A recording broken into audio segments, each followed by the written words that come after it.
Tara-tara, sakay na. Sakay lang tayo, tara na go. Hi, good evening mga busmates. Welcome sa Big Finds PH Bus 9. Lang bro, ikot man. Kung kahapon medyo na-delay ang biyahe natin ngayon, bawi tayo medyo maaga-aga ng konti. Sakay lang tayo. From 7 p.m. to 9 p.m. tayo ngayon. Tuloy-tuloy ang kwentuhan, tawanan at solid na samahan. Bawat daan, may Hoy, Maring Jo, pinakauna. Good evening. Hi, Jess Topas. Welcome and Sir Dual. masaya. Pinta na view, ang sarap titigan. Parang movie ang Kaya ako nandito ka na, magparamdam ka naman. Comment ka ng pasakay. iba-iba. Pero Comment ka ng sakay na para alam kong ready ka na sa biyahe natin tonight.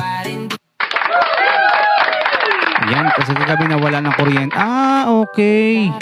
Nag-brown out pala kaya bigla kang nawala, Maring Jo. sakay lang tayo. Tara na go. Kahit saan. At syempre, shoutout muna. Saan kayo nanonood ngayon? Sa bahay ba o sa work? O naka-break lang saglit? Basta magdaan. Type nyo ang location nyo, mga busmate, Mare and Pare. Walang problema. Delo Sharma. Yan, good evening. Simple lang ha.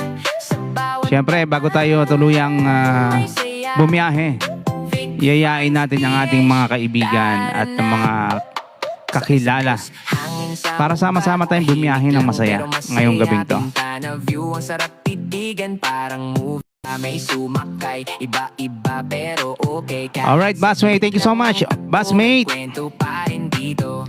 comment mo kung saan location ka ngayon. Kung ikaw ba ay first ride or ikaw ay solid busmate, comment mo lang. Sakay lang, relax lang. Tara! Biyahe tayo.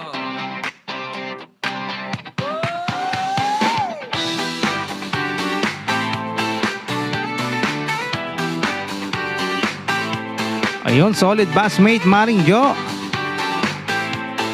Daddy James, welcome. Yan, welcome back. Solid busmate natin yan. Kay sa bus, walang plano, takbo ng bulong. Tingnan natin kung kagabi medyo hindi maganda yung biyahe natin kasi laging lag si mamang driver eh. Pero tingnan natin ngayon kung effective itong bagong dating na Wi-Fi natin, router.